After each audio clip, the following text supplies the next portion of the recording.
হযরত গেসুদারাস কেল্লা শহীদের নাম আপনারা সবাই শুনছেন? কথা কয় না? শুনছেন নি আপনারা? যদিও কেল্লার দরবারের আশেপাশের ভিতরে এলোমেলো ফুংডা চেঙ্গারা গাঞ্জারা আসর বসায়, কিন্তু আল্লাহর ওলি কেল্লা দো সত্য। কথা কয় না? সুন্নিরা আল্লাহর ওলির পক্ষে, তবে যারা গান বাজনা করে নাচানাচি করে তারার বিপক্ষে। কথা কোন ঠিক কি না? এদের কারণে সুন্নিয়তের বদনাম হয়, এদের কারণে আহলে সুন্নাত ওয়াল জামাত সহ তরিকতের বদনাম হয়। কেল্লা শহীদ কেমন ওলি ছিল রে বাবা! হযরত গেসুদারাস কেল্লা শহীদ রহমতুল্লাহ আলাইহি সহ 360 আউলিয়া যখন এই সিলেটের জমিনে আগমন করলেন, আগমন করার সাথে সাথে বাদশা গুরু গোবিন্দ যখন লক্ষ্য করে দেখলো এই আউলিয়াদের সাথে মুসলমান ফকিরদের সাথে পারে না, কি করছে জানেননি? 10টা মহিলার উলঙ্গ কইরা অলিদের সামনে ছাইরা দিছে। আল্লাহর অলিরা কয় আমরার নজরটা নিচা নজর, আমরার নজর দিয়া অলির দিকে তাকানো সম্ভব না। শাহজালাল ইয়ামিনী একটা ডাক দিয়া কয়, অলির দলেরা ও আমার সফর সঙ্গীরা, তোমরা আমারে একটা সঙ্গী একটা খবর দিতে পারবা? বলে কি খবর? দেখছনি আমরা সামনে যে উলঙ্গ মহিলাটি ছাইরা দিল, আমরা তো তাদের দিকে তাকানো সম্ভব না, যুদ্ধ করা সম্ভব না। এমন ভাবে যদি আমরা সামনের দিকে অগ্রসর হই তাহলে তারা তো আমাদেরকে মাইরা ফেলবে। আমরা তো মনে মনে ভয় করি আমার আল্লাহরে, গুরু গোবিন্দরে ভয় করা যাবে না। এমন টাইমে হযরত আহমদ গেসুদারাস কেল্লা সামনে দাঁড়ায় গেছে। আহমদ দিয়া ডাক দিয়া কয়, হযরত শাহজালাল ইয়ামিনী গো, আপনি যে বললেন আপনি দুনিয়ার রাজা বাদশারে ভয় করেন না, আল্লাহরে ভয় করেন, তাহলে কেন আপনি যুদ্ধ করতে যান না? বলে আমি যদি সামনে যাই, আমার চোখ দিয়া যদি আমি উলঙ্গ মহিলা দেখি, আমার বিবেকটা বাধা দেয়, আমার নফসটা নষ্ট হয়ে যাবে, কলবটা নষ্ট হয়ে যাবে। যাইতে পারতাম না রে, যাইতে পারতাম না। আহমদ গেসুদারাস কেল্লা শহীদ রহমতুল্লাহ আলাইহি কয়, কেমন ওলি কইছে, কেমন আল্লাহরে ভয় করেন? সামনে আইসা আহমদ গেসুদারাস কেল্লা শহীদ রহমতুল্লাহ আলাইহি ওনার মাথার টুপিটা ফালাইয়া হাতের মধ্যে তরবারিটা নিয়া, চুলটা ছিল বাবরি কাটা চুল, চুলটার মধ্যে দইরা নিজের ডান হাত দিয়া কল্লাটার মধ্যে একটা খুব দিছে, খুব দিয়া পুরা কল্লাটা আলাদা করে ফালাইছে। খুদার কসম বাবা, কল্লাটা তিতাস নদীর মধ্যে যায়া পড়ছে, সুরমা নদীর মধ্যে যায়া পড়ছে। ওই কল্লাটা পড়ার পরে আহমদ গেসুদারাস কেল্লা কাটা কল্লা বিহীন দেহটা লইয়া তরবারিটা দিয়া ওই 10টা মহিলারে তরবারির আঘাত দিয়া কতল করে দিছে, কতল করে দিছে। বন্ধুরে, আরে কল্লা তো নাই, দেখছে কি দিয়া? কলবের চোখটা খোলা, কলবের চোখটা খোলা। এবার আপনারা বলেন, তরিকতের তালিম নিয়া আমরা সবাই কলবের চোখটা খোলার দরকার আছে না নাই? জবান খুলা কোন আছে না নাই? আর মোহাব্বতের আওয়াজে কন্যা আছে না নাই? ওরে মন ভাঙ্গা না মসজিদে ভাঙ্গা, ভাঙ্গাই আল্লাহর কাবা ঘর, ভাঙ্গাই আল্লাহর কাবা ঘর, মন মন্দিরে আল্লাহর বাড়ি, বেতাহা দিস না তার ভিতর। মন ভাঙ্গা না মসজিদে ভাঙ্গা, ভাঙ্গাই আল্লাহর কাবা ঘর, ভাঙ্গাই আল্লাহর কাবা ঘর, মন মন্দিরে আল্লাহর বাড়ি, বেতাহা দিস না তার ভিতর। আসলে কাবা না চিনিলে ডাকলে কি আর তারে মিলে? আসলে কাবা মিলে, নামাজে রোজা যাই বিফলে, নামাজে রোজা বিফলে বিথা। আল্লাহু আকবার। মন ভাঙ্গা না মসজিদে ভাঙ্গা, ভাঙ্গাই আল্লাহর কাবা ঘরে, ভাঙ্গাই আল্লাহর কাবা ঘর, মন মন্দিরে আল্লাহর বাড়ি, বেতাহা দিস না তার ভিতর। জোরে কোন মারহাবা। ওরে মানুষের মনে রাখতে খুশি সাজায়, মারহাবা কইতেন না? ওরে রাখ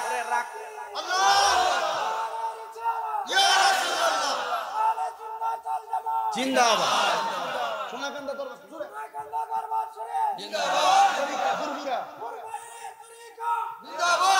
জোরে কোন মারহাবা, আর জোরে কোন মারহাবা।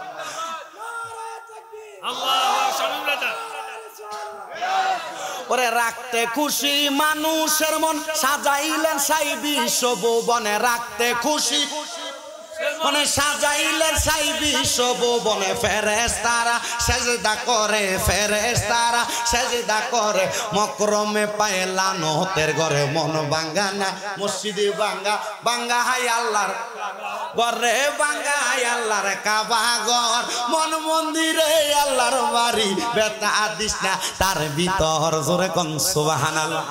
বাগানো ও কিশোরগঞ্জের জয়কার ভাই বাবারা, হযরত গেসুদারাস কেল্লা শহীদ রহমাতুল্লাহ আলাইহির কেল্লাটা তখন সাইরা দিয়া যুদ্ধ সমাপ্ত করছে। হযরত গেসুদারাজ কেল্লা সারা কেল্লাটা নদীতে বাঁচতে তিতাস নদীর পারে দিয়া বর্তমান খরমপুরের নদী দিয়া যখন বাইসে আসছে হিন্দু জেলে মাছ বেচে।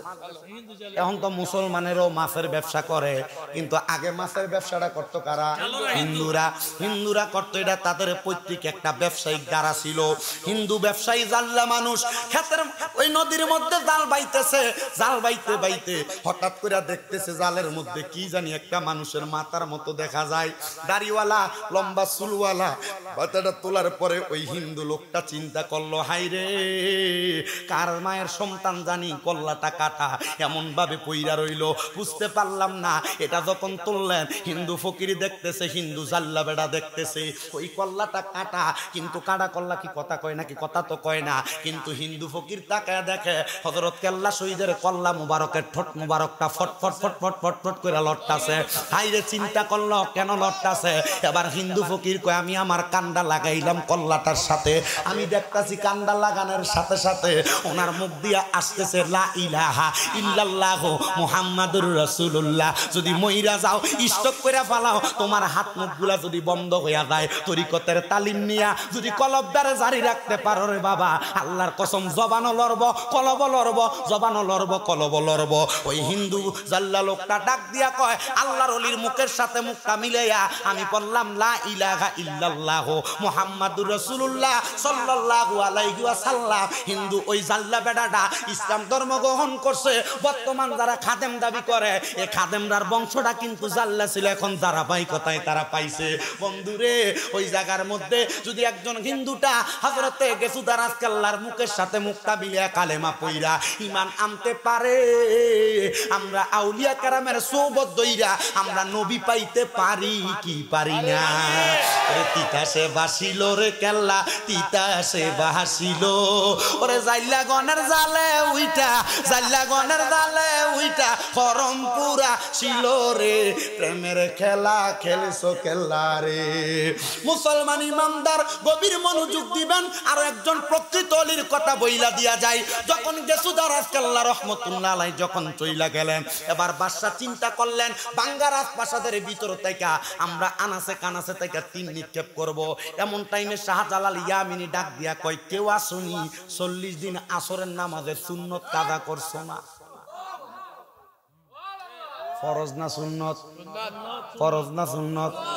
আমরা তো কেমন মানুষ, সুন্নত দূরের কথা ফরজেরও তো খবর নাই। ওরে সুন্নত নামাজ না পড়িলে কেমনে নবীর সুপারিশ পাবে? ওরে সুন্নত নামাজ না পড়িলে কেমনে নবীর সুপারিশ পাবে? পাবে না আর ক্ষমা তার মাজার, বলেন পাবে না আর ক্ষমা তার মাজার।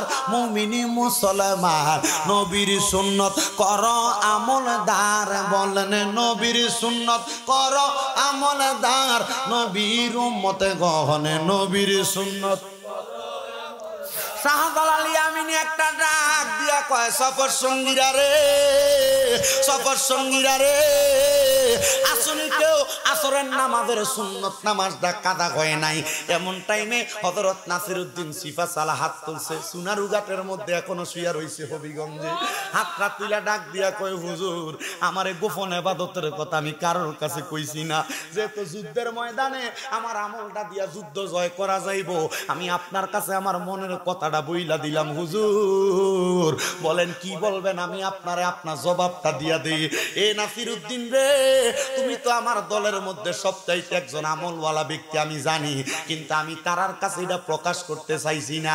সোনাকান্দা দরবারে, পুরপুরা দরবারের পাগলদারে পিসা বুজুররা এমন তালিম শিখিয়ে দিছে, রিস্কা চালায় খেতে রোয়া লাগায়, কিন্তু এটি তালিমের মাধ্যমে হুজুর মোল্লার থেকে বালা জানে।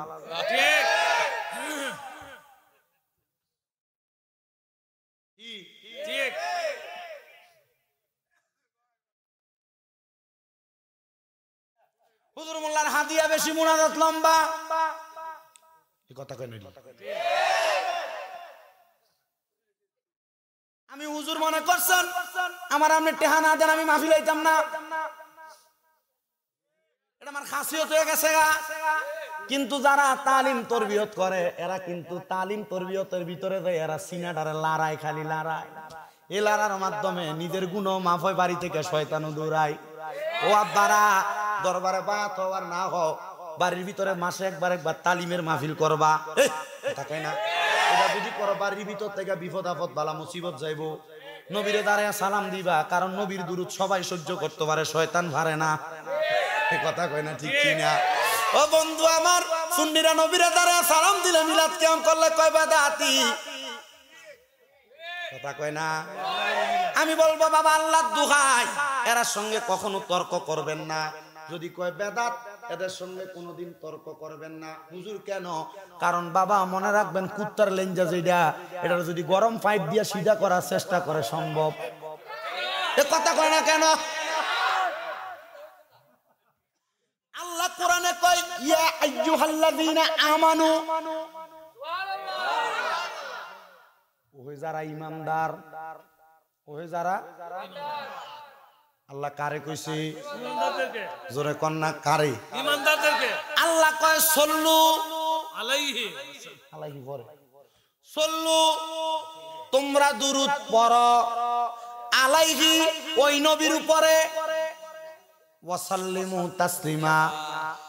এই জায়গার ভিতরে মূল ফেসটা আল্লাহ কয় ওয়াসাল্লিমু তাসলিমা, সালাম দাও আদবের সাথে। তাসলিমান আয় তাকরিমান, তাসলিমান আয় তাকরিমান, সালাম দাও আদবের সাথে। আমরা ইয়া নবী সালাম আলাইকা কইয়া নবীরে দাঁড়ায়া সালাম দেই। বইয়া দিলে আদব না, দাঁড়ায়া দিলই আদব। আমরা নবীরে সালাম দেই। এটা যদি কেউ বেদাত ফতোয়া দিয়া তারার মতো সালায়া দিতে চায়, আমি বলবো বাবা তোমরা তোমাদের মতো থাকো, তোমাদের সাথে দ্বন্দ্ব নাই, তোমাদের সাথে ঝগড়া নাই, তোমাদের সাথে ফাসাদ নাই। বলে হুজুর কেন?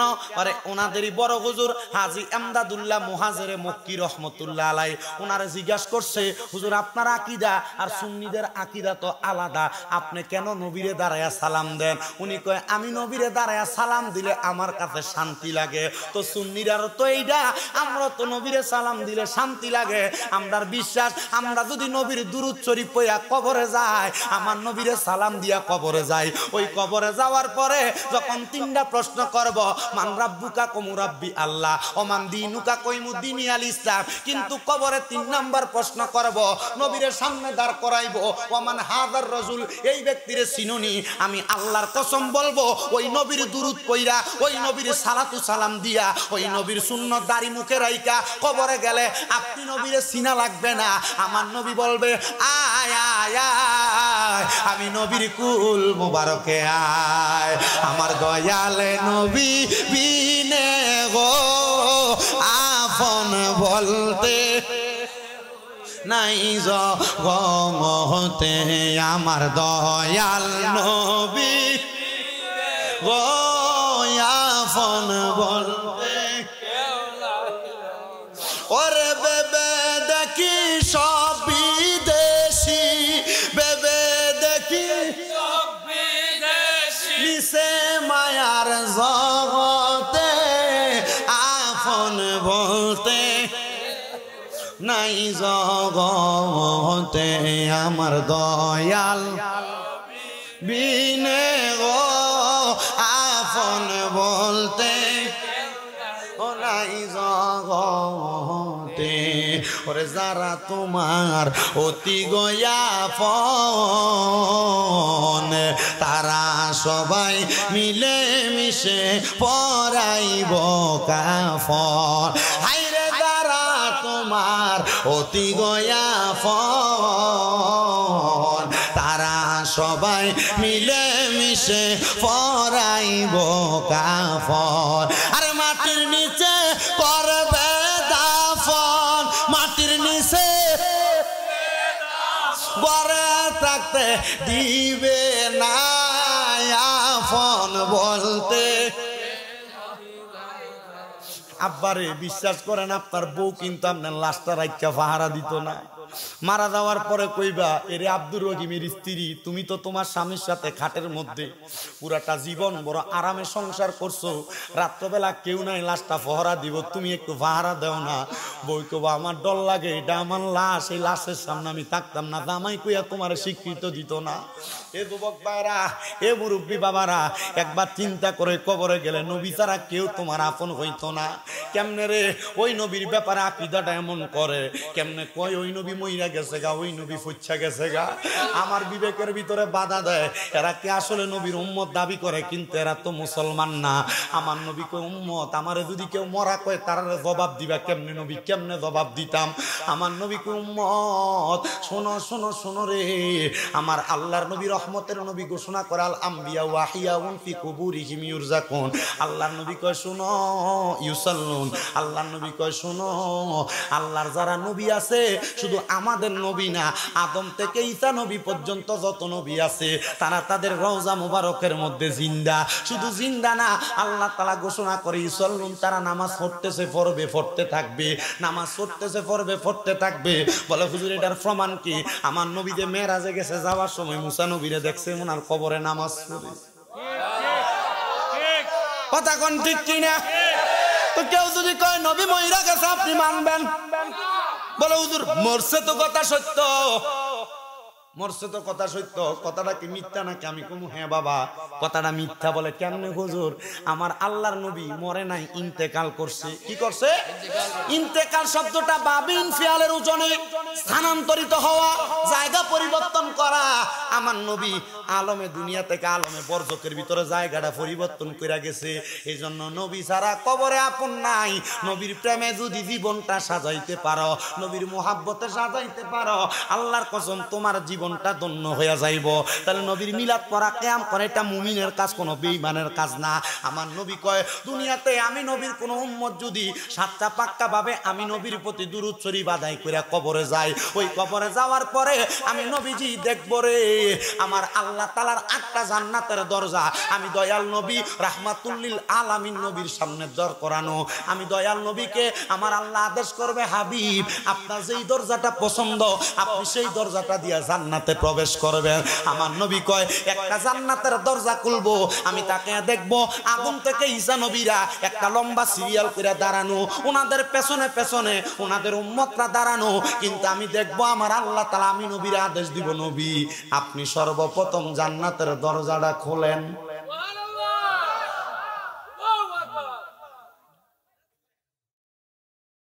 আদম নবী না দুনিয়াতে আগে আসছে?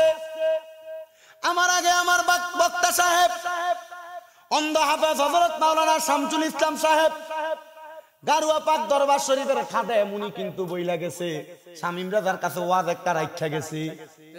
ঠিক আছে রাখছে না বাবা? রাখছে। এরা আল্লাহ যে কইলো আলাম তারা কাইফা ফাআলা রাব্বুকা বিআসহাবিল ফিল, নবী আপনি কি দেখেন নাই? তো নবী দুনিয়াতে আসার 49 দিন 59 দিন আগের ঘটনা আল্লাহ কেমনে কইলো নবী আপনি কি দেখেন নাই? তার মানে বোঝা যায় আমার নবী মার গর্ভ থেকে দুনিয়াতে আসতে পরে, কিন্তু আমার নবী আলমে আরোহার মধ্যে সর্বপ্রথম আমার আল্লাহ তাআলা বানাইছে। আর আমার নবী আলমে আরোহাই বৈশা সব দেখছি। একজন প্রেমিক আসিল গো সোনার মদিনায়, একজন প্রেমিক আসিল গো সোনার মদিনায়, ওরে যার প্রেমেতে স্বয়ং আল্লাহ দুনিয়া বানায়।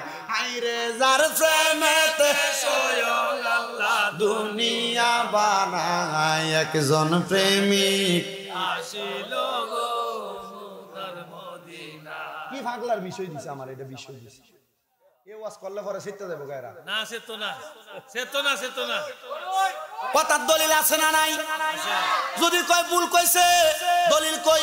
বলে 1টা 2টা 3টা 4টা 5টা 6টা 7টা 8টা 9টা 10টা 11টা 12টা 13 14 15 16 17 18 19 20টা দলিল।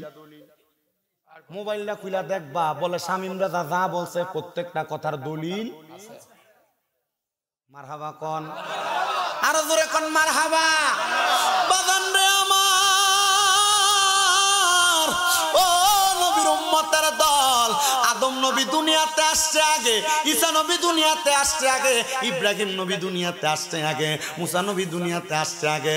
কিন্তু আমার আল্লাহ কয় যখন কোনো কিছু নাই রে, কোনো কিছু নাই, আমি আল্লাহ তাআলা কুদরতি নূর তাইকা আমার হাবিবে কিবরিয়ার নূর মুবারক বানাইছি। আমার হাবিবে কিবরিয়ারে ময়ূর রূপে সাজাইয়া আমি দয়াল আল্লাহ পাক রব্বুল আলামিন আমার হাবিবের সাথে প্রেমের আলাপ করছি। জোরে কোন সুবহানাল্লাহ। বন্ধুরে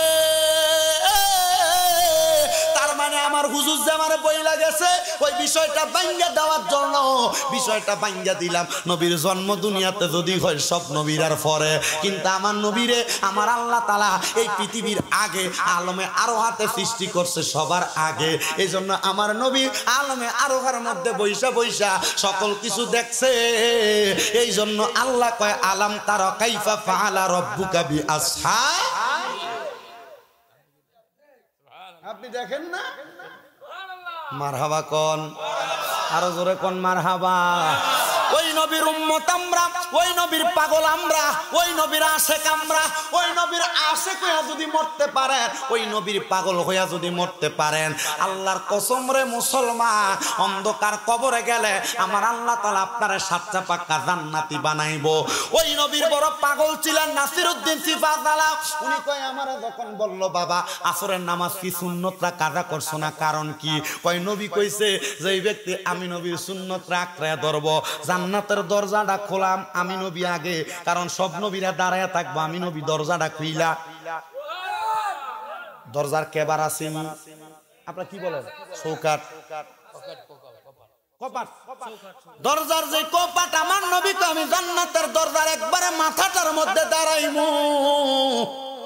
আমি নবী ততক্ষণ জান্নাতের দরজা বন্ধ করতাম না যতক্ষণ আমি নবীর একটা গুনাহগার উম্মত বাকি থাকবো। বাজান রে আমার নবী কয় শাফাআতি লি আহলিল কাবাইরি মিন উম্মতি। আমার নবী কয় আমার উম্মতের ভিতরে কেউ যদি কবিরা গুনাহ করে আমি নবী তার জন্য সুপারিশ করে জান্নাতে লইমু। একটা উম্মত দুজকে থাকলে আমার নবীজি ওই উম্মতরে তারা জান্নাতে যাইতো না।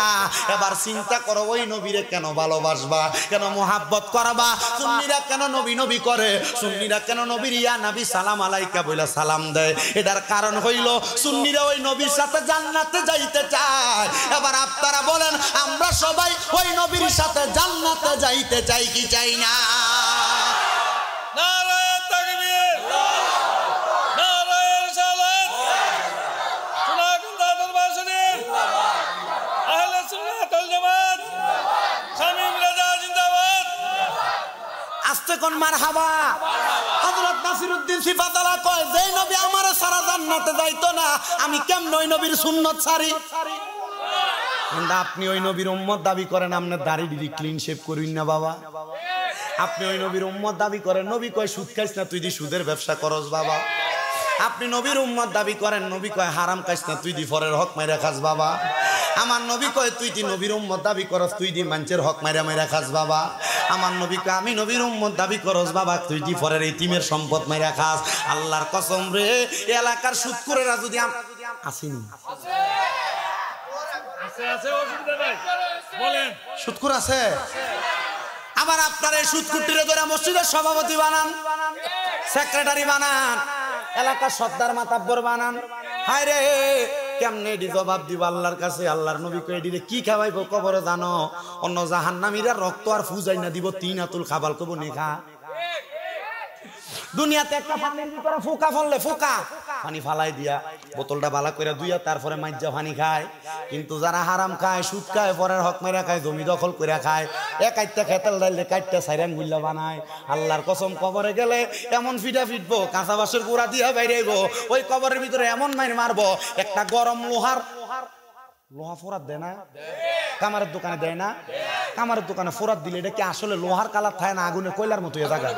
এই লোহার একটা গরম পাত্রে আগুনের ভিতরে গরম কইরা এটার ভিতর অন্য জাহান্নামীরা রক্ত ফুসগুলা দিয়া কইব নে খা। পারতাম না এটি কেমনে খাইব? কই শুদ্ধ খাইছ তো আরাম কইরা, পরের হক খাইছ তো আরাম কইরা। এখন এডি খাইতে ভাল লাগে না। এ জয়কার সুৎকুরেরা, এ জয়কার গোসখোরেরা, এ জয়কার এতিমের সম্পদ মেরে খামিনারা, মা বাপ মরে যাওয়ার পরে বইনের সম্পদ বুঝাইয়া না দইনারা, এ জয়কার বেডারা তোমরার বাইয়ের সম্পত্তি বালা করে বুঝাইয়া না দইনারা, এ জয়কার বেডারা মানছে জমিরে ঠেলতে ঠেলতে তোমার 1 ঘন্টার ফোনে 1 ঘন্টা বানাইনারা। মনে রাখবা এই কবরের মারি এমন চাপ দিব সাতনার ডিডি ভাঙ্গা ডাইন দিকেরটা বাম দিক দিয়া, বাম দিকেরটা ডাইন দিক দিয়া ঢুকবো। আল্লাহর কসম, আমার আল্লাহ কয়াদের শাস্তি হইল আযাবুন শাদীদ, যন্ত্রণাদায়ক শাস্তি। কবরে গেলে এমন ফিডা ফিটবো, কোন ফুতেরে বালা খাওয়ানোর লাগে তুমি সুদ খাও। ফুতেরে যে কইবা ফুতরে আমার একটা আমল দেশ না, একটা আমলের কারণে আমি আব্বা ধরা খাইয়া গেছি। ফুত কইবা আপনাদের চিনি না। কোন বউয়ের দামি শাড়ি কিনা দেওয়ার লাগা, দামি কসমেটিক কিনা দেওয়ার লাগা হারাম খাও। ব্যাংকের মধ্যে এফডিআর করো, ডিপিএস করো, করেনি। এটা ডিজিটাল সুদ। এটা কি সুদ? এটা ডিজিটাল সুদ। ব্যাংকে এককালীন টিয়ারায় ফোলার ভবিষ্যতের কথা চিন্তা কইরা এটা বড় সুদ নিয়ে বড় সুদ। এটা মুনাফার হিসাব লাগাইছে, এমনি খায় না,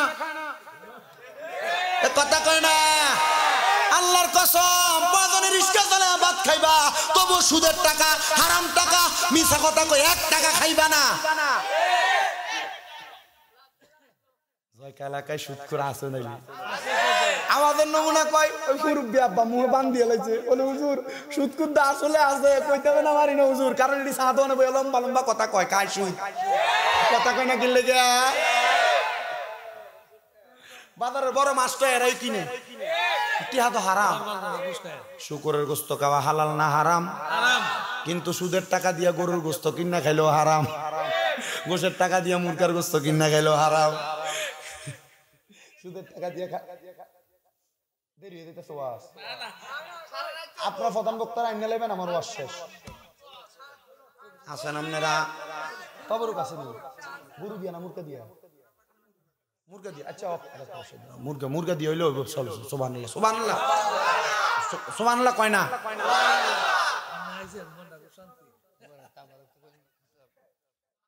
আমি কিন্তু বাবা কুমিল্লাতে আইছি, আমি নীলফামারী থেকে আইছি। আপনারা এখানে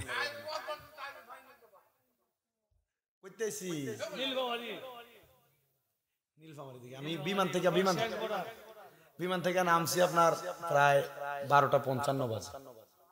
নাইমো আইসা, সরি 12:55 ফ্লাইট হয়েছে এই শহীদপুর এয়ারপোর্ট থেকে। এরপরে আপনার ঢাকা এসে নাইমা আমাদের যে গাড়ি নিয়ে আসছি, গাড়ির কাগজের একটু মিরপুর বিআরটিতে কাগজ শেষ করে আবার ব্যাগ আসা লাগছে আপনাদের এদিকের জন্য। গাজীপুর ফারিতে ফারিতে আমার সময় লাগবে 2 ঘন্টা 2.5 ঘন্টা।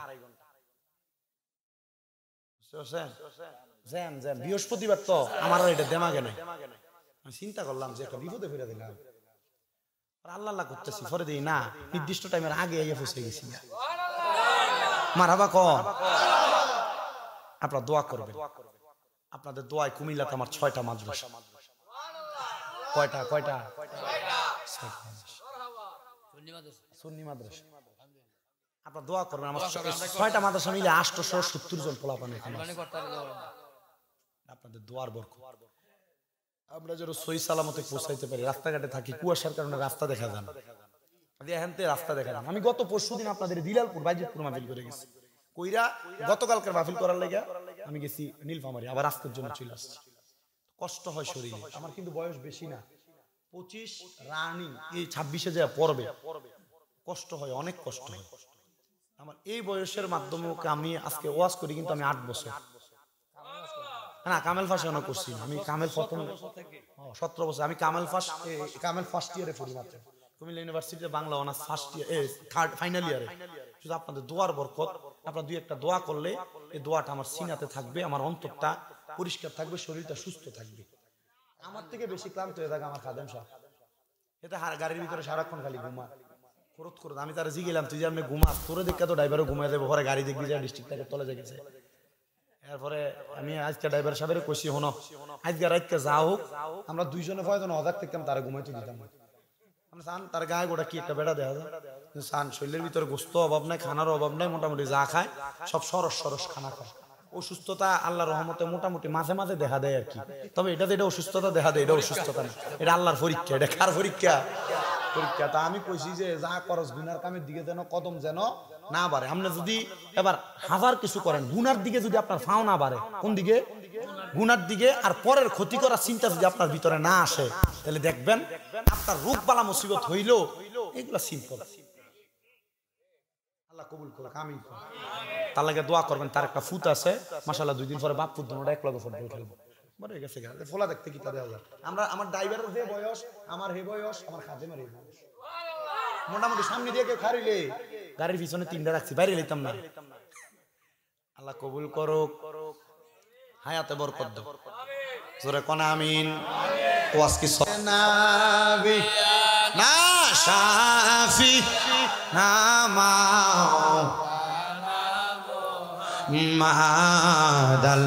মাদাল্লাহুম্মা সাল্লি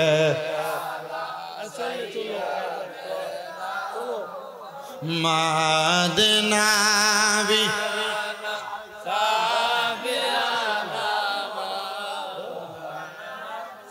বাজানো। তাহলে নবীর উম্মত দাবি করলে চলবো না, দাঁড়িয়ে রাখুন লাগবো। দাঁড়িয়ে রাখুন লাগবো নি। অনেক ফোলা ফাইন কয় আমি দাঁড়িয়ে রাখি না, এখনো বিয়া শাদী করছি না। দাড়িওয়ালা ফোলা মানুষ আমার তো পছন্দ করতো না, এর লাগে দাঁড়িয়ে রাখি না। আমি বলবো এ যুবকেরা মনোযোগ দাও। তুমি যদি মনে করো দাঁড়িয়ে রাখার কারণে তোমার কোনো মাইয়া পছন্দ করবে না, মনে রাখবা মাইয়ার অন্তরের ভিতরে 3টা চিন্তা। কয়টা? 1 নাম্বার চিন্তা, মাইয়া চিন্তা করবে আমার জামাই যদি দাড়িওয়ালা হয় তার মানে এটা ইসলামপন্থী। এবারটা আমার হলো কোনোদিন ফার্কে ঘুরতে যাইতো না। আমার জামাই যদি দাড়িওয়ালা হয় এটা কোনোদিন আমার মার্কেটে ঘুরতে যাইতে দিত না। আমার জামাই যদি দাড়িওয়ালা হয় আমার সাজ্জা বাইর হইতে দিত না। এবার আপনারা কোন মার্কেটে দে মাইয়াটা ঘুরে, এটা কি ভালো না খারাপ? ফার্কের ভিতরে দে মাইয়াটা ঘুরে, এটা কি ভালো না খারাপ? মার্কেটে ব্যাপারটা দে মাইয়াটা ঘুরতে চাই, এটা কি ভালো না খারাপ? তাহলে বুঝবেন নবীর সুন্নাত দাঁড়িয়ে রাখার কারণে একটা খারাপ মাইয়া থেকে বাচ্চা গেছুন গা। মারহাবা কইলেন না? মারহাবা। ওরে নবীর শান কি তো কিরণ ভাই ধরে করেন গা।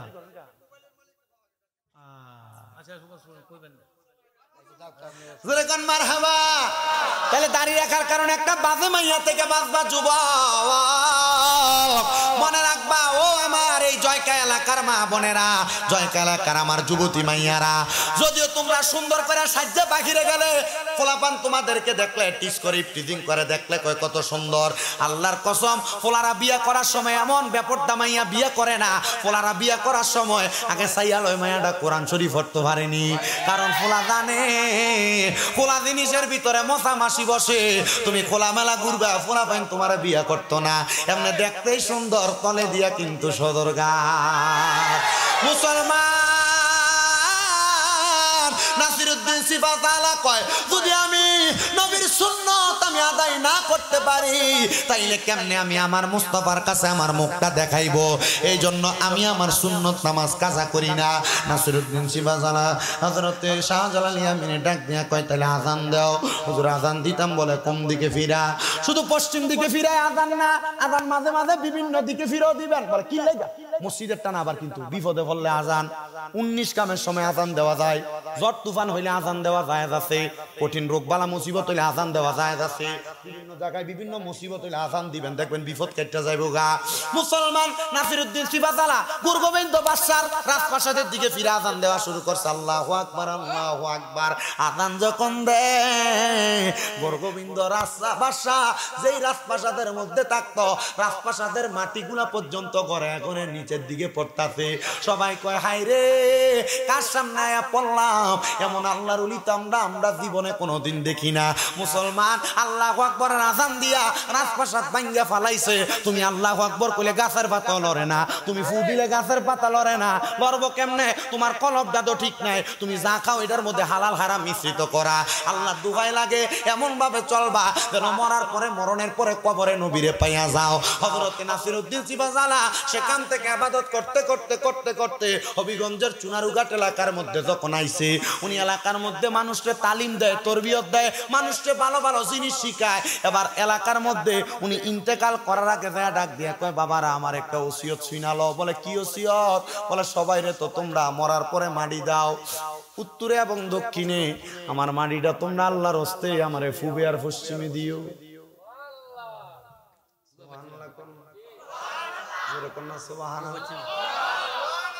সবাই রাজি হয়েছে, ঠিক আছে হুজুর আপনারা পূবে পশ্চিমে মাটি দেওয়া হবে।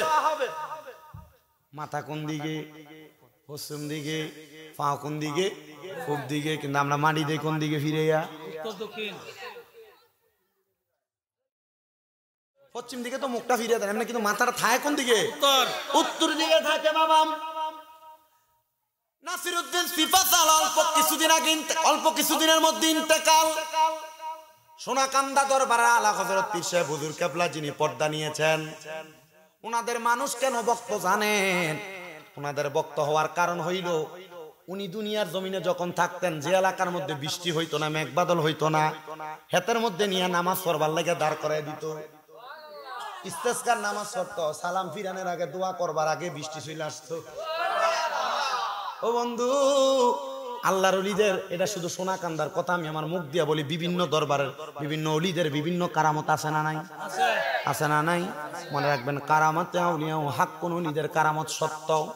এবার উনি ইন্তেকাল করার পরে এলাকার শরীয়তের উলামায়ে কেরাম তারা বলতেছে না, উনি বলতেই পারে ওনারে পূবে পশ্চিমে মাটি দেওয়া যাবে না, ওনার মাটিটা উত্তরে আর দক্ষিণে দেওয়া লাগবে। সব বক্তবিন্দুরা মানে বলো কি আমরা হুজুর বইলা গেছে, বলে তোমরা হুজুরের কারণে কি আমরা শরীয়তের আইনটাকে লঙ্ঘন করব নাকি? না না, ওনার উত্তর দক্ষিণের মধ্যে মাটি দাও। নাসিরউদ্দিন সিফাসালারে উত্তরে আর দক্ষিণের মধ্যে যখন মাটিটা দিছে, মাটি দিয়া 40টা কদম হাইটতে যাইবো, যাওয়ার আগে দেখতে তো হঠাৎ করে একটা আসমানের ঠাড়া মারছে, মারার সাথে সাথে ওই কবরটা, ওই মাজারটা উত্তরে দক্ষিণ থেকে পশ্চিম আর পূবে হয়ে গেছে। সবাই চিন্তা করে কিরে এমন কেন হইল? বলে এটার কারণ হইল আউলিয়া কেরাম যা বলে এটা আউলিয়া কেরামের কথা না, আমার আল্লাহ তাআলা আউলিয়া কেরামের মুখ দিয়া কথা বলে, আমার আল্লাহ তাআলা আউলিয়া কেরামের হাত দিয়া কাজ করায়, আমার আল্লাহ তাআলা আউলিয়া কেরামের চোখ দিয়া দেখে। ওলিরা ওলিদের চোখে দেখে না, ওলিদের চোখ আমার স্বয়ং আল্লাহ তাআলার চোখ। বলে হুজুর কেমনে? তিরমিজি শরীফের 2য় খণ্ডের মধ্যে হাদিস বর্ণনা, আল্লাহর নবী কয় তোমরা মনে কইরো না দুনিয়ার জমিনের মধ্যে আমি নবী বিদায় হয়ে গেছি, তোমরা আমি নবীর আর কোনো ওয়ারিসদার পাইবা না। মনে রাখবা আতিউল্লাহ ওয়া আতিউর রাসূলা ওয়া উলিল আমরি মিনকুম, তোমরা যদি আল্লাহর ইতাআত করতে চাও, আল্লাহর অনুসরণ করতে চাও, তোমরা রাসূলের অনুসরণ করো, রাসূলের অনুসরণ করতে চাইলে আউলিয়া কেরামের অনুসরণ করো। বলে হুজুর কত পীর দেখলাম, কত মুর্শিদ দেখলাম, কত বড় বড় হুজুর দেখলাম, হুজুর ওলি চিনমু কেমনে? আল্লাহর নবী ইবনে মাজাহ শরীফের 303 নাম্বার পৃষ্ঠার ভিতরে হাদিস কয়, নবী আমার ডাক দিয়া কয় আলা উকবিরুকা মুলুকিল জান্নাতি, ওলি হইল 2 রকমের। নবী কয় আমি নবী কি তোমাদেরকে জান্নাতের বাদশা সম্পর্কে খবর দিব না? ইয়া রাসূলুল্লাহ ক্বালু বালা, হ্যাঁ আপনি আমাদেরকে জান্নাতের বাদশা সম্পর্কে খবর দেন। আমার নবী কয় ক্বালা রাজুলুন দাঈফুন মুস্তাদাফুন যু তিমরাইনি লা ইউকবাহু লাহু লাউ আকসামা আলাল্লাহি লা আবাররা, এমন ব্যক্তি যার শরীরটা দেখতে দুর্বল, জামা কাপড়গুলা এলোমেলো, এই ব্যক্তিরে দেখলে তোমার পছন্দ হবে না, কিন্তু সে যদি কোনো দোয়া করে আমার আল্লাহ তাআলার সাথে সাথে তার দোয়াটা কবুল করে ফেলায়। হে আমার জয়কা করিমগঞ্জের কিশোরগঞ্জের ভাই বাবারা, ও তাহলে আল্লাহর ওলিদেরকে চিনার জন্য আপনি টাকা পয়সা লাগবে না। ওলি যদি চিনতে চান তাকাইবেন তার দিকে, শরীরটা দুর্বল হবে, শরীরের কাপড় এলোমেলো হবে, কিন্তু এরা দোয়া করলে আল্লাহ দোয়া কবুল করবে। এরা হলো মজ্জু বলি, পাগল ওলি। দেখবেন রাস্তা দিয়ে মাঝে মাঝে অনেক পাগলেরা ভিক্ষা চায়, আপনারা এদেরকে আপনারা ফানি মারেন, আপনারা এদেরকে কলা সুলকা মারেন না। যদি মন চায় এদেরকে কিছু দিয়া সহযোগিতা করবেন, মন না চাইলে এদের সঙ্গে বেয়াদবি করবেন না। এবার আমার নবী কয় আরেকটা প্রকার ওলি আছে। ইয়া রাসূলুল্লাহ আরেকটা প্রকার ওলি কারা? আমার নবী কয় ইজারু উযকিরাল্লাহু আযজা ওয়া জাল্লা, যেই ওলির দিকে চাইলে আল্লাহর কথা মনে হয়, এটা হলো হক্কানি ওলি, এটা হলো হক্কানি ওলি বলে হুজুর আল্লাহর কথা কার দিকে চাইলে মনে হয়? আল্লাহর তো আমরা দেখছি না, তাহলে আল্লাহর কথা কেমনে আমরার মনে হইব? আমার নবী কয় এই পিঠটারে দেখলে দেখবা এই পিঠটার ভিতরে আমার আল্লাহর ভয় বেশি, তাকওয়া বেশি। আমি আপনার কাছে আয়াত তেলাওয়াত করছি, ইয়া আইয়ুহাল্লাযীনা আমানু তাকুল্লাহা ওয়াল তানজুর নাফসুম মা কদ্দামাত লিগাদিন ওয়াত্তাকুল্লাহা ইন্নাল্লাহা খাবীরুম বিমা তা'মালুন। আমি আয়াতের এই ভাঙ্গানুবাদ আপনাদেরকে কইরা দিয়া যায়। আমার আল্লাহ কয় ইয়া আইয়ুহাল্লাযীনা আমানু, হে ঈমানদারেরা, ইত্তাকুল্লাহ, তোমরা আল্লাহকে ভয় করো, ওয়াল তানজুর নাফসুম মা, ওয়াল তানজুর নাফসুম, তোমরা তাকানো উচিত তোমাদের পেছনের দিকে অথবা তোমাদের পূর্ববর্তীদের দিকে, তোমাদের নিচের দিকে। কদ্দামাত লিগাদ, তোমাদের পূর্ববর্তীরা আগের জন্য কি প্রেরণ করছে, মানে মরার আগে তারা কবরের জন্য কি প্রস্তুত করছে। আল্লামা জালালউদ্দিন সুয়ুতি এবং ফতে আলী সুবহানী রহমতুল্লাহ আলাইহি বলতেছে এটা কইলো কবরের মধ্যে যাওয়ার আগে কবরের জন্য কিছু মাল সামান তৈরি করা। ও বন্ধু, এলাকার কোন ছেলে যদি বিয়া করে শ্বশুর বাড়ি যাওয়ার সময় মিষ্টি নেয়, ফান নেয়, কলা নেয়, দুধ নেয়, কত রকমের ফল ফালাদি নেয়। ইয়া রাসূলুল্লাহ, নবী গো, অন্ধকার কবরে যে যামু ওই কবরের ফুদি কোনটা আপনি নবী বলেন না?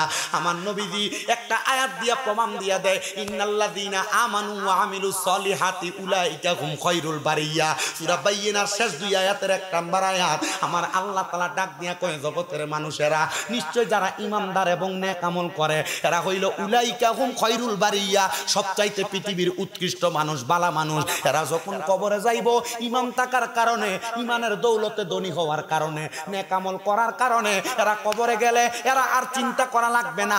এদের চেহারার মধ্যে 5 ওয়াক্ত নামাজ পড়ার কারণে ওযু যে করছে এমন একটা নূরের আলো চমকাইব, আমার আল্লাহর ফেরেশতারা কোনো সওয়ালের জবাব ছাড়া তারা জান্নাতে নিয়ে যাইব। পর্দার অন্তরালের মা বোনেরা, ও আমার এই জয়কা এলাকার মা বোনেরা, সোশ্যাল মিডিয়ার মাধ্যমে দেখনেওয়ালা ভাই বাবারা, মা বোনেরা, মনোযোগ দেন গো মা। আল্লাহর ইবাদতে আপনাদেরকে সবচাইতে বেশি দুর্বল পাওয়া যায়। আপনারা আল্লাহ তাআলার ইবাদত করতে চান না।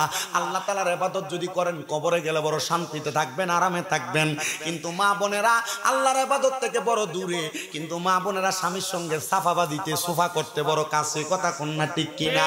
ও মা, স্বামীর সঙ্গে উঁচা কথায় উঁচা গলায় কথা কইও না। স্বামীর সঙ্গে তুমি বেশি উঁচা গলায় কথা বইল না। বলে হুজুর কেন? কারণ স্বামীর মনে কষ্ট দিয়া জান্নাতে যাইতে পারবা না। অনেক মহিলা তো আছে স্বামীর সঙ্গে অপব্যবহার করে। আল্লাহর নবীকে আমি যখন মেরাজের মধ্যে গেলাম, আমারে আমার আল্লাহ তাআলা জান্নাত দেখাইছে, জাহান্নাম দেখাইছে। আমি যখন জাহান্নামের দিকে তাকাইলাম, আমি দেখলাম আমার আল্লাহ তাআলা 3 প্রকারের মহিলারা শাস্তি দিতেছে। ইয়া রাসূলুল্লাহ, 3 প্রকারের মহিলা কারা আপনি নবী বলেন না? আমার নবীকে 1 প্রকারের মহিলা দেখলাম তাদের চুলগুলার মধ্যে ধইরা আগুনের মধ্যে শেক দেওয়া হইতেছে। নবী গো, তারা কারা? আমার নবী কয় যেই মহিলারা ওটার কুজের মতো তাদের মাথার চুল রে বাঁধছে। দেখবেন আপনার বউ, আপনার নাতি, আপনার এলাকার মাইয়ারা মাথার চুল যখন বাঁধে হেজাবের উপর দিয়া মাথার চুল ডিনোসা দেখা যায়, কপাল দেখা যায় একাত নিচে। নবী কয় ওই মহিলাদেরকে আমার আল্লাহ তাআলা জাহান্নামের আগুনের মধ্যে পুরাইব। শুধু তাই না, আমার মুসলমানেরা গভীর মনোযোগ দিয়ে বয়ান শুনবেন। আল্লাহর নবী কয় আর এমন অনেক মহিলা দেখছি যাদের স্তনের মধ্যে গরম আগুনের রড লাগায়, তাদের স্তনের মধ্যে মানে বুকের মধ্যে গরম আগুনের রড লাগায় দিয়ে আগুনের মধ্যে সেঙ্গানো হইতেছে, গ্রিল করা হইতেছে। নবী গো, তারা কারা? আমার নবী কয় যেই মহিলারা পোশাক পরে উলঙ্গ ছিল, পোশাক পরে উলঙ্গ ছিল। আপনার স্ত্রী, আপনার মাইয়া যে শাড়ি পরে, শাড়ি দিয়া তার জামা কাপড়, তার শরীরটা দেখা যায়। আপনার মেয়ে, আপনার বোন, আপনার বউ যে বোরকা পরে, বোরকা দিয়া তার শরীরের স্ট্রাকচারটা নির্ণয় করা যায়। তাহলে এটা কেমন কাপড় হইলো, কেমন বোরকা হইলো? আপনার বউ কাপড় পরে তার মাথার অংশ, পেটের অংশ দেখা যায়। আপনার মাইয়া সালোয়ার কামিজ পরে, সালোয়ার কামিজের নিচ থেকে ছোট করতে করতে তার মাথা, পেটের অংশ দেখা যায়। আল্লাহর নবী কো ওই মহিলাদেরকে দেখলাম যারা পোশাক পরে উলঙ্গ ছিল, তাদের বুকের মধ্যে, স্তনের মধ্যে গরম রড লাগাই দিয়া তারা আগুনের মধ্যে সেক দেওয়া হইতেছে। ও মুসলমান ইমানদার, তুমি তোমার বউরে বেপরদা চালাও, 5 ওয়াক্ত নামাজ পড়ো, কাম হবে না। তোমার বউ বাজারে বাজারে ঘুরে, তুমি আজাইরে আজাইরে ঘুরো, নাম নাই, কোনো লাভ নাই। তোমার নামাজ কবুল হবে না, রোজা কবুল হবে না যদি তুমি তোমার বউরে মারে পর্দা না করাও। আর পর্দা করাইবো দূরের কথা, বউরারে দিয়া বাজার করায়, বউরারে দিয়া মার্কেট করায়, বউরারে দিয়া এলাকার মধ্যে কাজকর্মগুলা যে করাও, বউরারে দিয়ে এই কাজগুলা করানোর কারণে তোমার বউ যেমন জাহান্নামে যাইব বেপরদার কারণে, তুমিও তেমন জাহান্নামে যাইবা বেপরদার কারণে। জয়কার যুবক, আল্লাহর নবী কয় 3 নাম্বার আরো কিছু মহিলা দেখছি যাদের জিহ্বাটার মধ্যে আগুনের কেসি দিয়া কাটা হইতাছে। ও নবী গো, তারা কারা? আমার নবী কয়, যাই মহিলারা তাদের স্বামীরে অভিশাপ দেয়, যে মহিলারা তাদের সন্তানরে অভিশাপ দেয়, দেখবেন মাঝে মাঝে আপনার মা আপনারে মাঝে মাঝে আপনারে কত উপর আল্লাহর গজব করুক। অনেক মহিলারা স্বামীর ইনকামের ভিতরে স্বামী যদি একটু থেকে একটু অন্যরকম করে, স্বামীরে কয় তোমার উপর আল্লাহর গজব করুক। এ মা বোনেরা, সাবধান হইয়া যাও, জিহ্বাটা আগুনের কেসি দিয়া কাটবো। এ স্বামীর মনে কষ্ট দিয়া তুমি যদি জান্নাতে যাওয়ার চেষ্টা করো, জান্নাতে যাইতে পারবা না, জান্নাতে যাইতে পারবা না। গতকালকে আমি যে জায়গায় মাহফিল করেছি, নীলফামারী সৈয়দপুরের কাছারি বাজার এলাকায় চারপাড়া, ওই এলাকার মাহফিলের সভাপতি, ওনার 3টা সন্তান। ওই 3টা সন্তানের মধ্যে একটা সন্তান ব্রাহ্মণবাড়িয়াতে ম্যাজিস্ট্রেট মহিলা, আর একটা সন্তান ছেলে মেয়ে উনি খুলনাতে পুলিশের দায়িত্বে আছে, আর একটা সন্তান নাকি ঢাকা গাজীপুরে পুলিশ কি দায়িত্বে আছে। উনি আমার কাছে যখন দেখলাম, আমি ওয়াজ করার পরে সভাপতি বক্তব্য দেয়, দেখলাম উনি ওনার স্ত্রীর কথা বইলা কান্না করে দিছে। আমার বুঝতে দেরি হয় নাই, উনি মনে হয় ওনার স্ত্রীকে হারাইছে, মানে ইন্তেকাল করছে। উনি চোখের পানিগুলা টপ টপ করে ছেড়ে দিছে। আহারে, উনিও কিন্তু নরমাল মানুষ ছিলেন না, উনি বাংলাদেশের সরকারি একজন কর্মকর্তা, একজন অডিট অফিসার ছিলেন নীলফামারীর। উনি বলতেছে, হুজুর আমার স্ত্রী বছরের মধ্যে 8 মাস উনি রোজা রাখতেন, 8 মাস রোজা রাখতেন। আর এখনকার মা বোনেরা 8 মাস রোজা রাখবে দূরের কথা, এরা 1 মাসের রোজাই তো বালা কইরা রাখে না, নামাজই তো ঠিক মতো পড়ে না। আমার ওয়াজ দিয়া শুধু নবীর প্রেম বুঝাইলে চলতো না, ওলিদের প্রেম বুঝাইলে চলতো না, আমার ওয়াজ দিয়া মহিলারা পুরুষরা হেদায়েত করা লাগবো। উনি আমার কাছে ঘরে আইসা ডাক দিয়া কই, হুজুর আমার স্ত্রীটা ইন্তেকাল করার 5-6 মাস পরে বৃষ্টি আসার কারণে আমার স্ত্রীর কবরের মাথার কাছে দিয়ে খুব ভাঙ্গা গেছে। আমি আমার এলাকার খবরটা পাইয়া 2জন ব্যক্তিকে পাঠাইলাম, যাও আমার স্ত্রীর কবরের কন্যাটা দিয়া মাটি দিয়া ভরাট করে দাও। হুজুর যেই 2জনকে পাঠাইলাম, এই 2জন মাটি দিয়া ভরাট না করে দৌড়ে আমার কাছে চলে আসছে। আইসা কয়, ভাই চুপ, কোনো কথা বলবেন না, আমরার সাথে তাড়াতাড়ি কবরস্থানে চলেন। আমি জিগাইলাম, ভাইজান উনি জিজ্ঞাসা করতেছে কেন কবরে যাব? বলে বইলেন না, তাড়াতাড়ি চলেন, আজব খেলা, আপনি দেখলে বড় পাগল হয়ে যাবেন। বলে কেন কেন কেন? বলে আমার সাথে চলেন না। উনি ভয় পায়, ওনার সাথে আরো 2-3 জনরে নিয়ে গেছে। উনি কয়, হুজুর মানুষ মারা যাওয়ার পরে ওনাদের শরীরের চামড়া পইচা যায়, শরীরের নখ পইচা যায়, গোস্ত পইচা যায়, হাড্ডিগুলা মাটি খেয়ে ফেলে, কাফনের কাপড় পইচা যায়। আমি 5 মাস আগে আমার বউরে কবরে শোয়া দিয়ে আসছি, কিন্তু আমি আমার বউয়ের কবরের সামনে দেয়া দেখি যে জায়গা দিয়া মাটি ভাঙছে, ওই জায়গা দিয়ে আমার বউয়ের একবার লাশগুলার মধ্যে ময়লাও লাগে নাই, বালুও লাগে নাই। হুজুর আমার স্ত্রীর লাশটা এমন সুন্দর, আমি 5 মাস পরে আমার স্ত্রীর লাশটা দেখে বড় অবাক হয়ে গেছি। আশিক রাসূল কয়, মুহাম্মদ কি গুলাম কা কাফন মেলা নেহি গোতা। যদি মুহাম্মদ সাল্লাল্লাহু আলাইহি সাল্লামের গোলামি কইরা উনার পক্ত মতে চইলা সুন্নত দিয়া জীবনটা সাজাইতে পারো, দেখবা তোমার এই গোলামির কারণে কবরে গেলে তোমার লাশের মধ্যে মাটিও তাস করবে না, মাটিও ধরবে না, তোমার লাশটা পচবে না, তোমার লাশটা গলবে না। ও মুসলমান, উনি ডাক দিয়া কই, হুজুর আমার স্ত্রীটারে আমি বাথরুমের কাছে গেলে, আমার স্ত্রীটাকে আমি রান্নাঘরে গেলে, বারান্দায় গেলে মিস করি, কারণ উনি বড় আমলওয়ালা ছিল, বড় নেককার ছিল, বড় আমলওয়ালা ছিল। হুজুর আমার স্ত্রীটার জন্য খাস করে দোয়া করবেন। আমার সময় এলোমেলো ভাবে কাটে, আমি উনারে ওয়াজ করে শোনায়া দিলাম, শোনেন নবীর একটা হাদিস। আমার নবী কয়, কোন স্ত্রী মারা যাওয়ার পরে স্বামী মারা যাওয়ার পরে কোন স্ত্রী যদি আল্লাহর কাছে দোয়া করে, আল্লাহ আমার স্বামী বড় ভালো ছিল, আল্লাহ কইটা ভালো। যদি স্বামী দোয়া করে আমার স্ত্রী ভালো, আল্লাহ কইটা ভালো।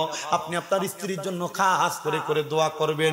এ পর্দার অন্তরালের মা, দেখছনি 8 মাস রোজা রাখতো বছরের ভিতরে, দেখছনি 5 ওয়াক্ত নামাজ পড়তো। কেউ যদি দাওয়াত দিত, কারোর দাওয়াতে যাইতো না। কয় হুজুর উনি দাওয়াতে না যাওয়ার কারণ হইল, দাওয়াতে গেলে আইসা অনেক নামাজ কাজা হইয়া যাবে, এই জন্য দাওয়াতেও যাইতো না। হুজুর আমার বউটা বড় ভালো মানুষ ছিল, আমি চিন্তা করলাম কেমন ভালো মানুষ ছিল, মরার 5 মাস পরে পর্যন্ত কবরে লাশ পচে নাই, কাফন ময়লা হয় নাই। আমি আমার জয়কার মা বোনদেরকে বলবো, জয়কার বাবাদেরকে বলবো, এমন জীবন তুমি গঠন করো, তুমি মারা যাওয়ার পরে মানুষ তোমার জন্য কাঁদবে। আর আমার আল্লাহ তাআলা ওই কাদার কারণে চোখের পানি মাটিতে পড়ার আগে তোমার জীবনের গুনাহগুলা মাফ করে দিবে। কেমন জীবন বানাইলা, অন্ধকার কবরে গেলে কবরের আযাব তুমি সহ্য করতে পারবা না। কেমন জীবন বানাইলা, অন্ধকার কবরের মধ্যে গেলে তুমি তোমার ওই কবরের আযাবটা সহ্য করতে পারবা না। হাইরে মরহুম আহাদ মেম্বার এত সুন্দর জান্নাতের বাগান সাজিয়ে দিয়ে গেছে। ওনার সন্তান ভাই ভাতিজারা মাঝে মাঝে ফোন দিয়ে আমার কাছে গত বছর বলছে, হুজুর দাওয়াত দিছিলাম সত্য কথা, কিন্তু হুজুর আপনারা তো আনতে পারতেছি না, উনি ইন্তেকাল করেছে।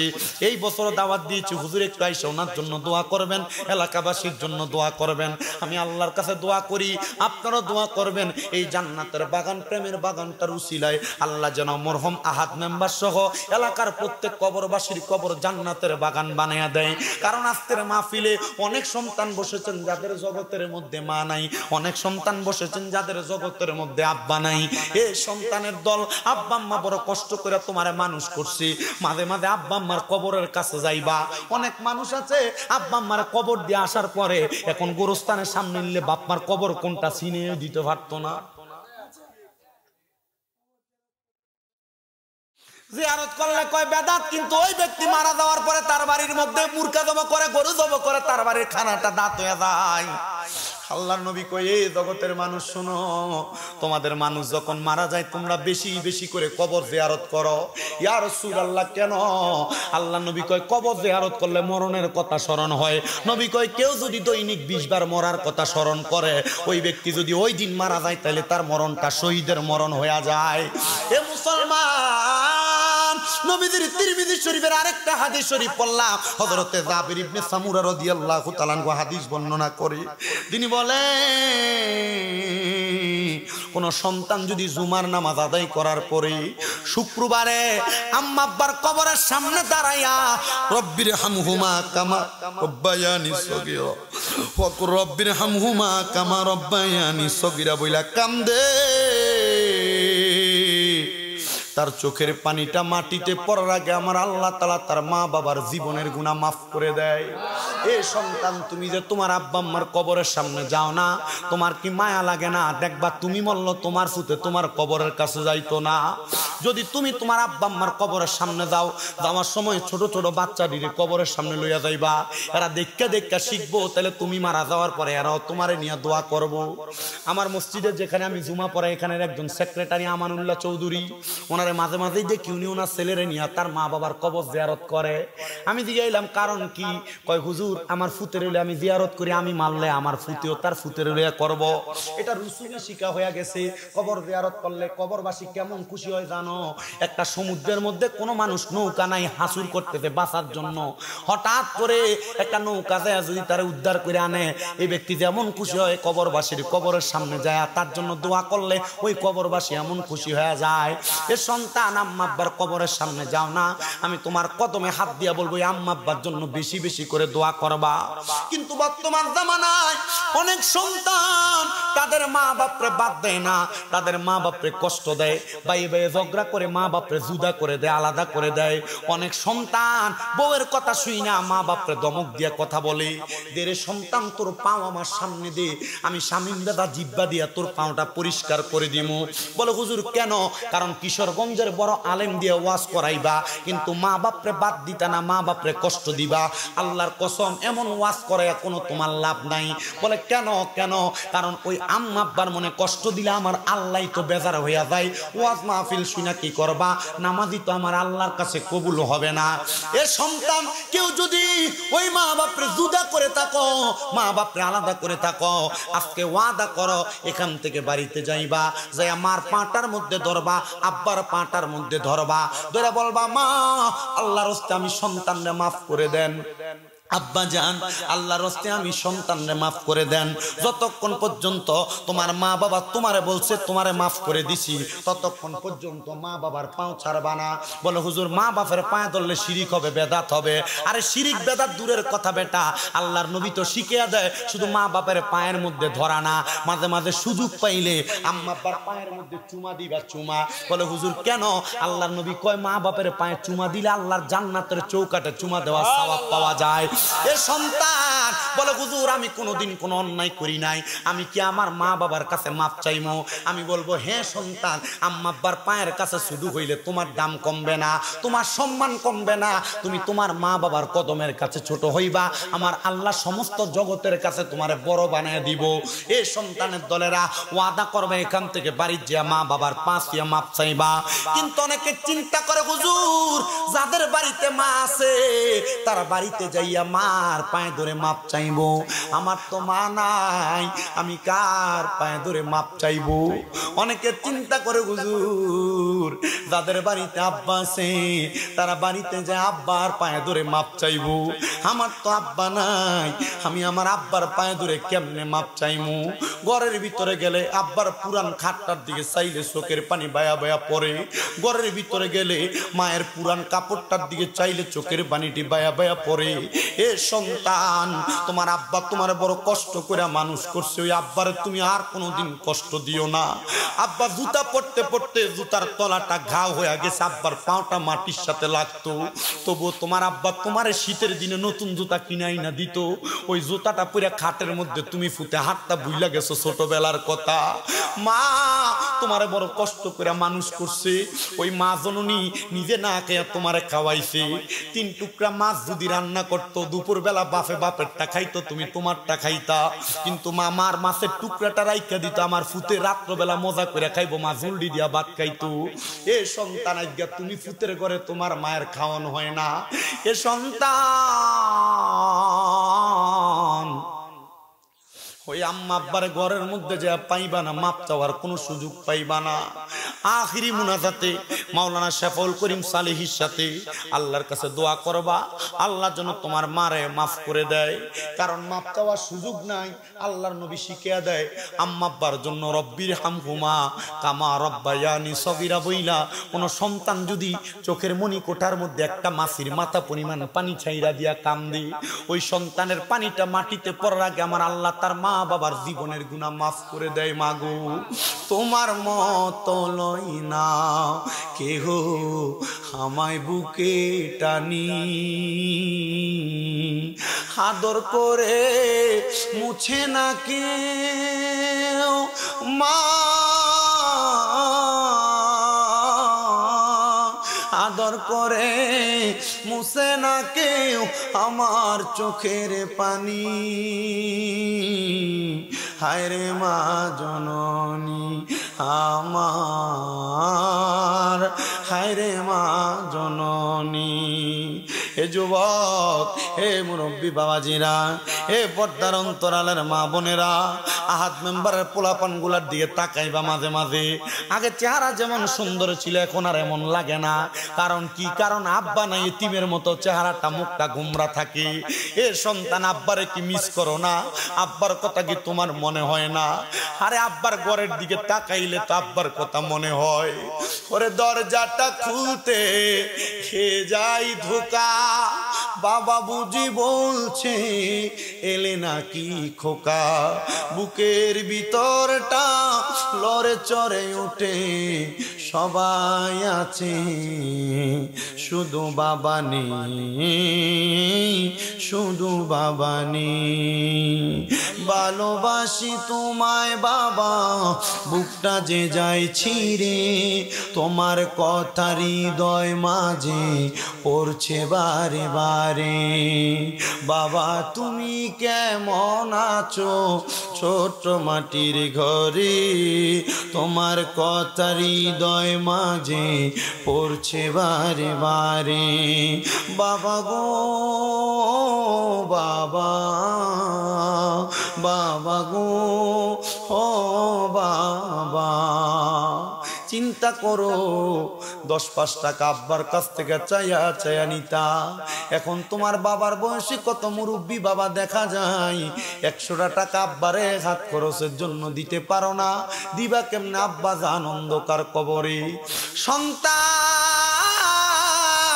আব্বা পুরান জামা কাপড় পয়রা মা পুরান জামা কাপড় পইরা তুমি সন্তানরে নতুন জামা কাপড় কিনা দিছে, কিন্তু এখন তোমার ব্যাংকের মধ্যে লাখ লাখ টাকা, ঘরের ড্রয়ারের মধ্যে হাজার হাজার টাকা, কিন্তু আব্বারে 500 টাকা দিয়া কিনে একটা লুঙ্গি পরাইতে পারো না। পরাইবা কেমনে আব্বা কবরে?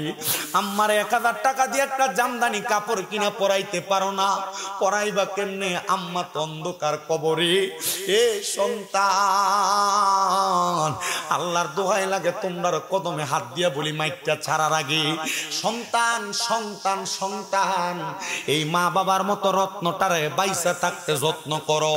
যদি এই রত্নটারে যত্ন করে মরতে পারো, দুনিয়া তো শান্তি পাইবা, কবরে গেল শান্তি পাইবা। আমার আল্লাহ তাআলা যেন যাদের মা বাবা কবরে, আম্মা আব্বার কবর জান্নাতের বাগান বানাই, আম্মা আব্বার কবর জান্নাতের বাগান বানাই। যাদের মা বাবা বেঁচে আছে, আম্মা আব্বার হায়াতের মধ্যে বরকত দান করে। যাদের মা বাবা অসুস্থ, পরিপূর্ণ সুস্থতা নসিব করে। আম্মা আব্বার খেদমত কইরা জীবনটারে সাজানোর তৌফিক দান করে। ও বাবা, প্রধান বক্তা আসার আগে আমি আপনাদেরকে নিয়ে মোহাব্বতে একটু আল্লাহ তাআলার ইসমে জাতের জিকির করব। কেউ ডাইনে বামে তাকাইবেন না, মোহাব্বতের আওয়াজ দিয়া আমার আল্লাহ তাআলার একটু লই আইবেন, একটু মোহাব্বতে জিকির করেন। আল্লাহ আল্লাহ আল্লাহ আল্লাহ আল্লাহ আল্লাহ আল্লাহ আল্লাহ আল্লাহ আল্লাহ আল্লাহ আল্লাহ আল্লাহ। হায় রে পাগল মন আমার দমতা কিতে লরে আল্লাহর নাম মারহাবা আল্লাহ আল্লাহ। হায় রে ও পাগল মন আমার দমতা কিতে লরে আল্লাহর নাম মারহাবা আল্লাহ আল্লাহ।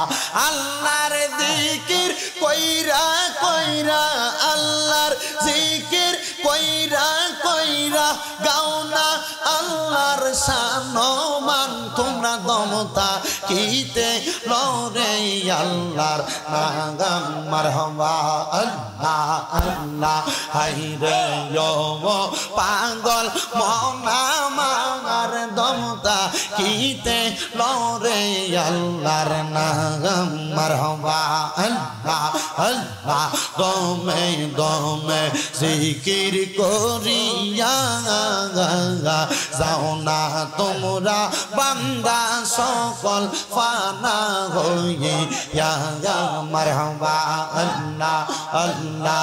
রহিম রহমান নামের টানে, রহিম রহমান নামের টানে গুনাহ পাইবা যে তোমরা মাফ দমতা কিতে লরে আল্লাহর নাম মারহাবা। জবানটা কইলা আল্লাহর ডাকে শোন নাই আল্লাহ আল্লাহ। হায়রে ও পাগল মন আমার দমে দমে লরে আল্লাহর নাম মারহাবা আল্লাহ আল্লাহ। যেই দিন তোমার নামটি শুনিলাম গো নবীজি, নামটি শুনিলাম, তোমার নামের প্রেম মালা গলাতে রাখলাম মারহাবা আল্লাহ আল্লাহ। দিদার দিয়া দন্ন কর, দিদার দিয়া দন্ন কর, কর জালা অবসান তোমায় না দেখিলে বাঁচে না রে পরাণ। হায়রে ও আমার মুর্শিদ চান তোমায় না দেখিলে বাঁচে না রে পরাণ মারহাবা আল্লাহ আল্লাহ। তোমার নামের রশি দরে যাই গো আমরা জিকির করে গো মারহাবা আল্লাহ আল্লাহ। রাইখো আমায় চরণ তলে প্রাণ ভরে দেখতাম, মুর্শিদ চান হয় না যে বদনাম মারহাবা। আল্লাহ রাসূল পাইতে আমি বায়াত হইলাম, আল্লাহ রাসূল পাইতে আমি বায়াত হইলাম মুর্শিদ চান হয় না যে বদনাম মারহাবা তরিকতের আমল করে কত বাই গেল উপরে গো রাইখো বামাই শুনো জরে আমার আমল নাই মুর্শিদ চান হয় না যে বদনাম মারহাবা লা ইলাহা ইল্লাল্লাহ মুহাম্মাদুর রাসূলুল্লাহ সাল্লাল্লাহু আলাইহি ওয়াসাল্লাম। আল্লাহ যেন আজকের জিকির, আল্লাহ যেন আজকের দুরূদ, আল্লাহ যেন আজকের বয়ান সকল কিছু কবুল করে। জোরে পড়েন আমিন। হইছে না? আরো জোরে কোন আমিন। সবাই আমার জন্য দোয়া করবেন তো ইনশাআল্লাহ।